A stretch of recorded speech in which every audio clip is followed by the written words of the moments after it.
So are you going to the Woolpack tonight to hear these results then, Betty? Well, I'm going to have to, aren't I, seeing as how I'm on committee what's organising calendar. Well, I'm going, but not that I'll get on it, of course. Me neither. Well, my interest is purely professional. Have we really got time for chatting, ladies? And gentlemen, we've got a very big rosette target to achieve this morning. Tell us about it. We didn't think it was altogether realistic. Oh, it is, if you stop wasting time. We will not achieve it, however, by defacing our raw material. I was just experimenting with some different images for Mr. Pollard. Moustache and glasses? Yeah, it's the intellectual look.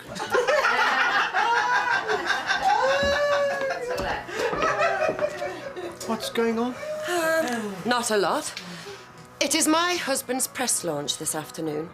An occasion of vital importance, not just to him, but to all those constituents who will benefit from him being elected. Indeed. We need these rosettes. Now get on with it.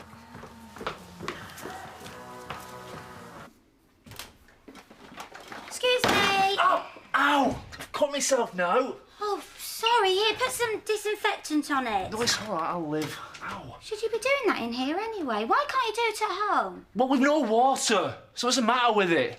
Man can't come till this afternoon. All our agents are busy. It's more like the FBI and the water board. Well, you better hurry up, because I've got a job to do. I'll be back in 1 minute. I don't see why you had to change the venue at the last minute, Glynis. I was perfectly happy with the hotel we already had. Trust me, Gloria, dear, it was actually a very inferior hotel. The North Park Hotel would suit us much better. The North Park Hotel? Yes, the new venue for our press launch. I don't want to go there. Why, Eric, you grumpy old thing. I've been on the phone for hours arranging it. He's merely expressing an opinion, Glynis. You don't like the North Park. It's not that. Eric is very fond of the North Park Hotel. No, I'm not. I've never been there in my life. Yes, you have. We've had a meal there. Oh, yes, I forgot. I've spent some of the best nights of my life in that hotel. I just think it could be a little bit small for a press launch. I don't agree. I've never had any complaints about size. And it's so intimate. Pity you've never spent a night there, Gloria. Oh, my hotel days are done, Glynis, because I have Eric. Perhaps we should just go and do it. Prepare for the actual launch. He's always so forceful, isn't he?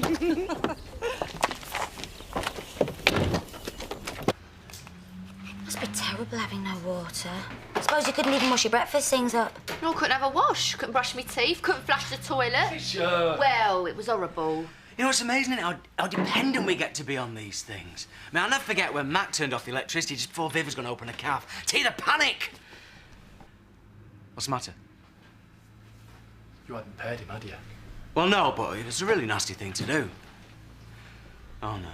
What? We haven't paid him either. The slime ball! The skunk, the scabby little... What will you do? Well, we paid up. But, I mean, that was a crisis. Well, we're not paying. No, no way. Tricia, get on the phone to the water board, stop them from coming over. They'll probably find us if they find it's been tampered with. But how are we going to get our water back on? Maybe Lisa will help us, I don't know, but we're not paying that bill. Hello. Are you staying with us tonight, Mrs. Pollard? No, not tonight, though you never know. No, I'm here for the launch of Mayor Pollard's press campaign. It's just started. He's standing for Parliament. Exciting. So, you'd be the wife of an MP? Well, hopefully, yes. Anyway, we're in the Albert Room. I'm sure he'd appreciate any extra little attention you were able to pay him today. I'd be glad to, Mrs. Pollard. I'll come through with you right away. So, I, Eric Pollard, hereby stand for Parliament as leader of PAL, Party Against Landfill. Thank you. I will, of course, be going through my policies in detail later on, but in the meantime, if there's anybody that would like to ask any...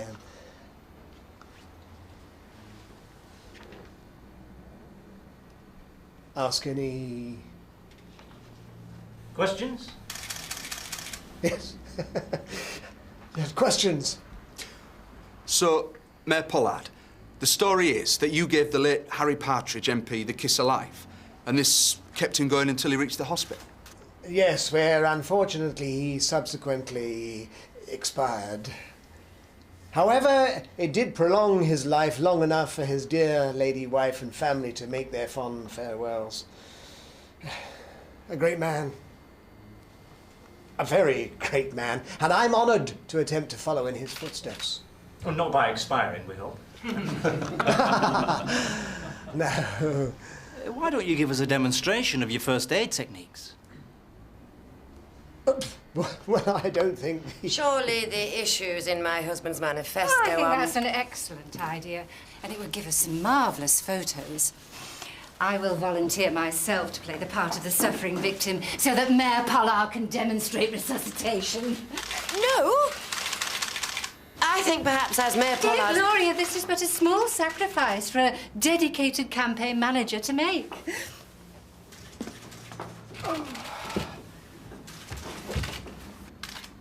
Come on, then, get on with it.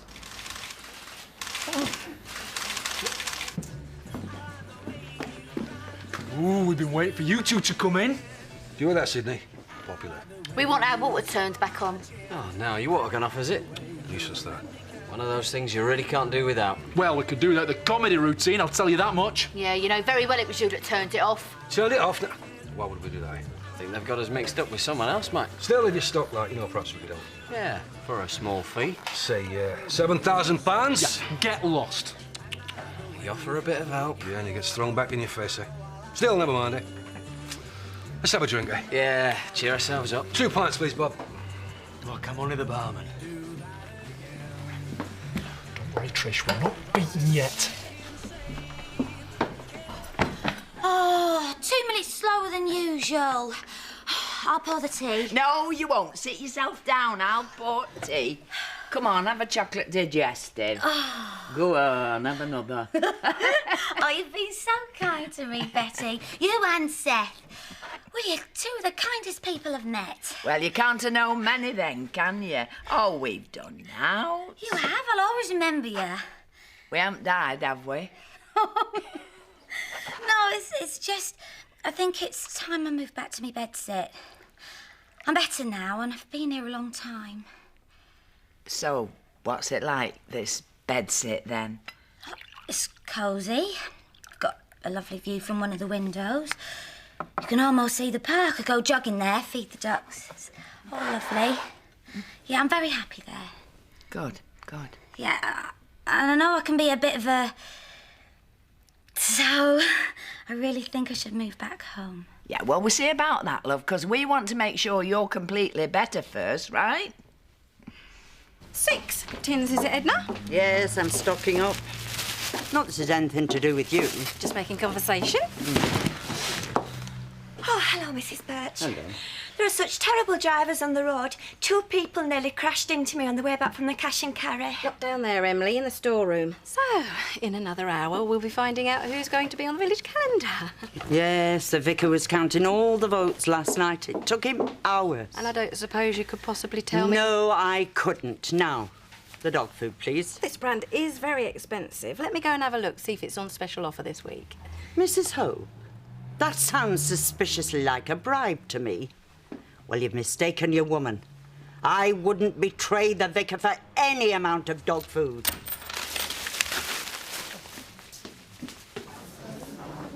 Shall I see if Mayor Pollard wants anything now, Mrs. Madam? I see you've guessed our little secret. Oh, I'm very discreet, madam. Well, I'm sure you are. What is he doing in here?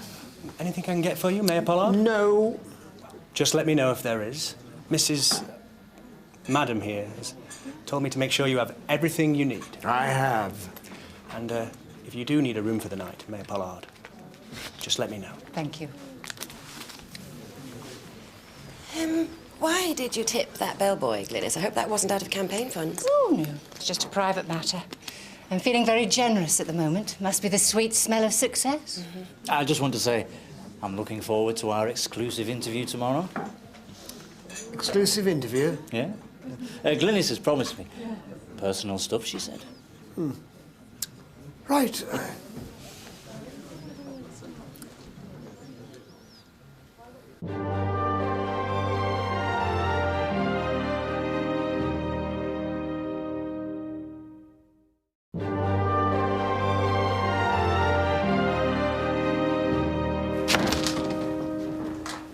What the hell do you think you're doing? Whatever do you mean? Exclusive interview? I never promised to give an exclusive interview to anyone, least of all personal stuff. Oh, and I thought it was such a good idea. I'm sure Jeff would love to hear what the private life of a parliamentary candidate is really like.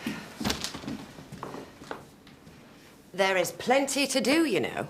Yes. Sorry, my love. Just telling Eric about my new campaign strategy, Gloria. Nothing for you to worry about.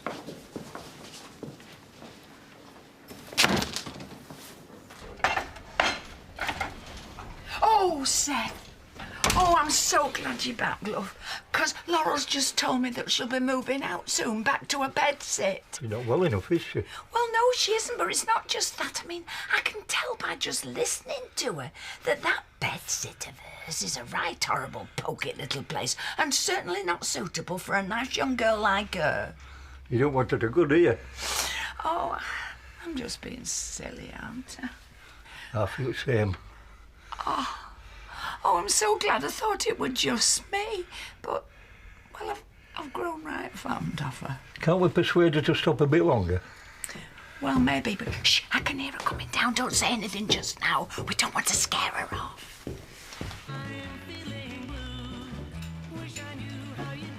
You'll sour the beer. Oh, I wish I could. Don't worry, Tricia. Phone calls have been made. Plans have been set in motion. Is our food ready yet? Marlon? It's on its way. You won't want your steak underdone now, would you, Mac? Maybe we're not so popular after all. You speak for yourself. I've just sent a certain Angie Reynolds a big in-your-face bunch of flowers. Flowers? It's always a sign of desperation, that. Yeah, do you remember that blonde bird up in Northallerton? You sent her flowers. Got you nowhere. And Olga, when she dumped you, you sent her flowers too. Made no difference. So what are you doing towards our little bet then, Romeo?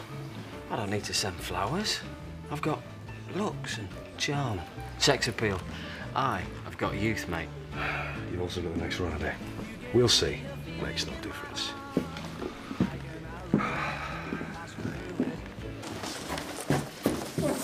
I'll just take you out to the car.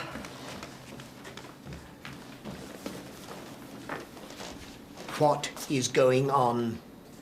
This hotel, the bellboy, the life-saving bit, Jeff? It's as if you wanted Gloria to find out about us.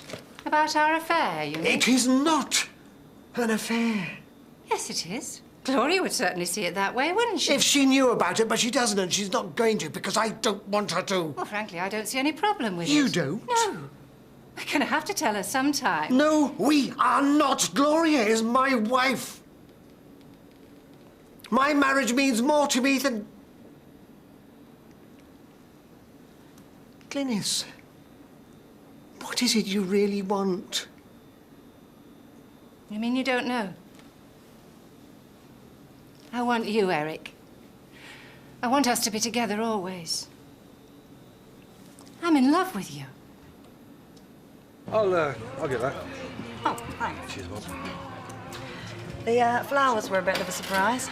Didn't think you were the type. What beneath this rough exterior? Beats a very calculating heart. Oh!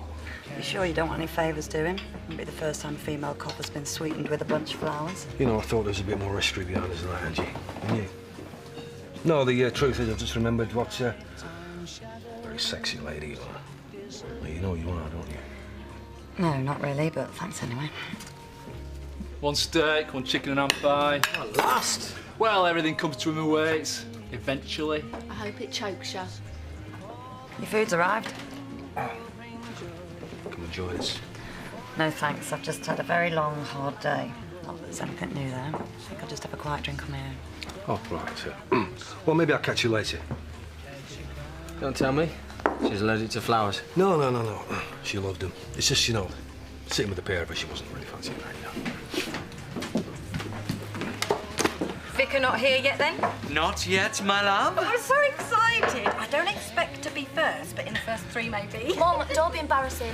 Oh, in my poll, you'll always be first. Oh, you're such a charmer. Go and get me a rum and coke, and then we can chat about which month we think we should be in. Can I suggest February? Because you're my Valentine. Oh. No, because it's shortest. I'm going to really miss your cooking, Betty. We'll certainly miss you, love. Hey, the steamed treacle pud for afters. Good job, Iron. That's how I keep my figure. You know, I've been thinking, love. When you move out, do you think you'll still be able to give us a hand over at Pom? Oh, yeah.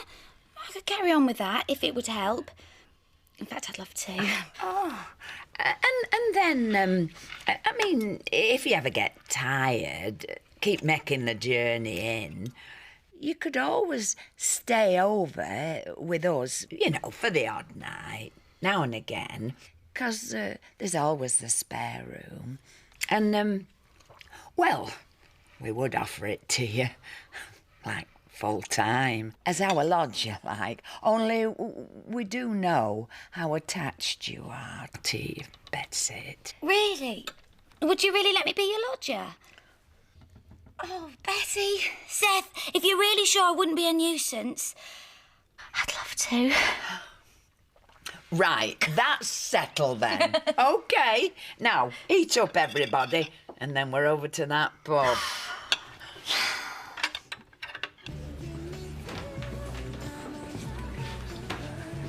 Can I just have a word about Mac? What is this? First flowers, now you. You're not playing Cupid, are you, Sid? Wrong shake, Bum. No, listen, I just wanted to warn you. We had a silly little bet earlier. 20 quid said he couldn't get a date with you, so don't take him too seriously. All right, so that's it. And what's your angle? Because I'm not that gullible, you know, or that fragile. No, but you might have said yes to one date. Just don't want him to win. No, neither do I, really. Do you fancy going on a date with me, young Sydney, right now? Oh, yeah. Go on, then. That'd be great. Yeah, well, you don't have to overdo it. I'll just see if I've got to take my clothes off for the church fund, and then we'll be off. I've had some excuses. I voted for you. OK, everyone, the vicar's arrived. The results of the poll for the village calendar will be announced in 5 minutes. Oh, I'd forgotten all about that. What with all the trouble with me water. Do you know, I've had a really good idea about which photographer to use for the calendar. How about Ryan, who's got the exclusive contract on my Donna? Oh, it'd certainly be good to have a professional on it. He's very pricey normally, of course, but I'm sure I could pull a few strings. Oh, that's very kind of you. Thank you, Viv. That's my place, clinched in the top 3. I know.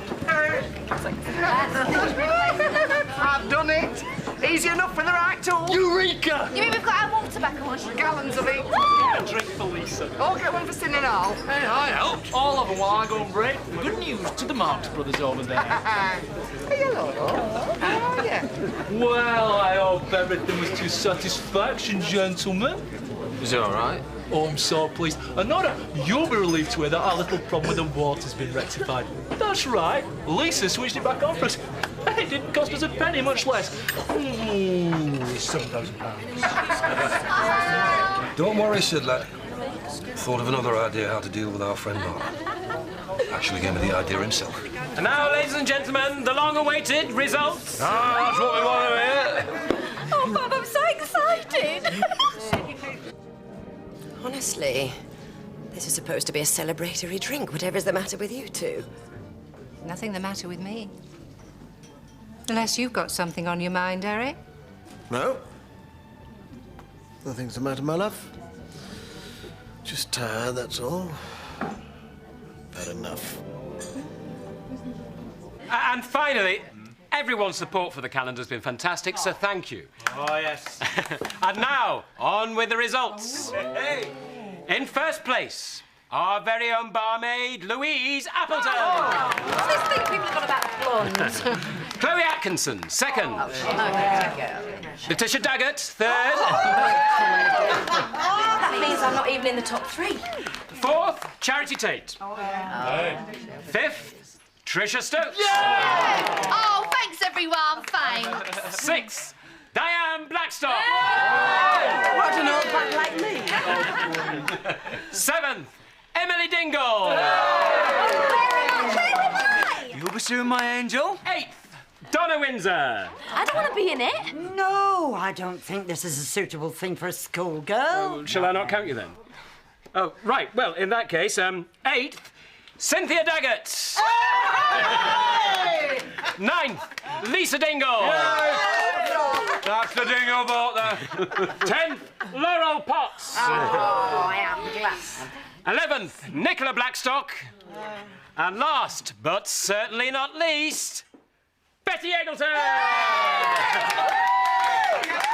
That were me voting. Well, me and a few fellas I know. You should have more dignity at your time in life, Betty Eggleton. Oh, shut up, Edna. I'm not in it. I'm not even there. What about Vivian, Vicar? Perhaps you made a mistake. Oh, Viv's our reserve, I think. Oh, no. Mrs. Stokes' reserve. Angie, your second reserve. Thanks a lot. Viv, your third reserve. Third reserve? I demand a recount. Now then, where were we? Oh, yeah. I feel a bit sick after eating that steak. I feel fine. Oh, yeah. So do I. Which is a shame, actually, because I've got a date waiting for me over there. Date? Yeah, still. Expect I'll struggle through. Oh, you owe me 20 quid, mate. Ladies and gentlemen, there'll be no recount. The results were clear and final. It was rigged. Bob, you should have bought me some votes. But I did. Right. I'll go and get us another drink.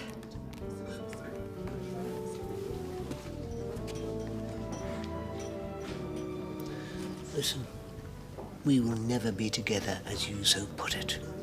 I will never give Gloria up for you. And if you can't accept that, then maybe you better retire from this campaign. But without my cooperation, there will be no campaign.